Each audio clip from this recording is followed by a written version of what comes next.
Welcome back to Autistic Coder. In this tutorial, we're adding a search function to our Pokémon app using React and HTML events. Let's get started.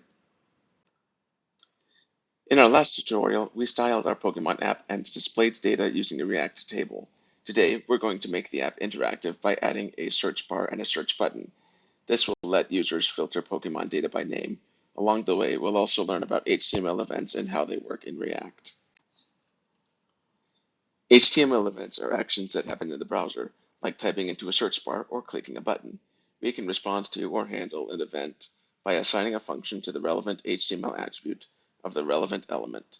For example, we'll use onChange to detect typing in a search bar. We'll also use onClick to detect when the search button is pressed. So here's how I implemented the search functionality in the Pokémon app.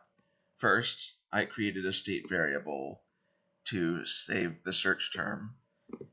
And then I modified our display Pokemon data function so that if the search term is set, it only displays data for the Pokemon that matches the search term. And then down here I created an onChange event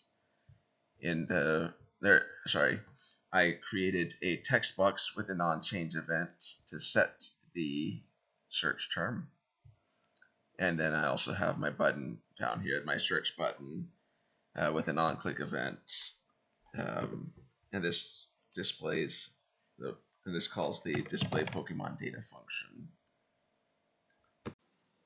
Great work. You've added search functionality to the Pokemon app.